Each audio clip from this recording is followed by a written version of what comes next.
Deuteronomy 16. Moses told the people that God wanted them to have special God parties every year, times to stop, remember, and celebrate what the Lord had done for them. These were not boring rules, but days full of joy, food, singing, and family. God knew that his people needed to remember him not only in hard times, but also in happy ones. First, Moses reminded them about the Passover. "Celebrate the Passover to the Lord your God," he said, "because it was on that night that the Lord brought you out of Egypt." Deuteronomy 16:1-3. They were to eat a lamb and flatbread without yeast for 7 days.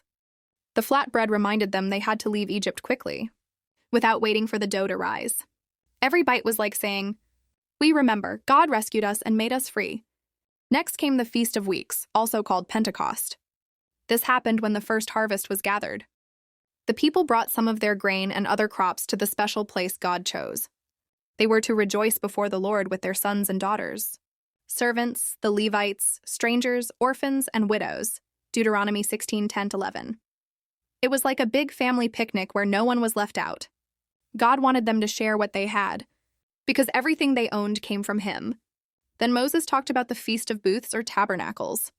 For 7 days, the Israelites would live in little shelters or tents made from branches. This helped them remember the years their parents and grandparents lived in tents in the wilderness, when God protected them and gave them food and water.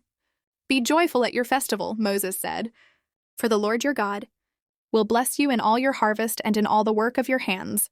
Deuteronomy 16:13-15. It was a week-long reminder.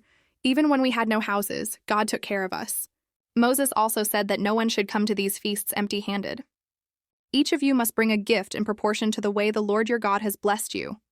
Deuteronomy 16:16-17. If someone had a lot, they brought a lot. If they had a little, they brought a little. What mattered most was a thankful heart. God loves cheerful givers who remember his goodness.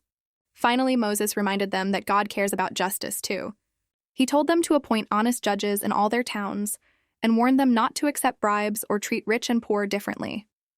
"Follow justice and justice alone, so that you may live and possess the land the Lord your God is giving you." Deuteronomy 16:18-20. Worship, generosity, and fairness all belong together. For kids, Part 12 teaches that God loves joyful celebrations, sharing with others, and remembering his blessings, and that living God's way means both saying thank yous and treating people fairly every day.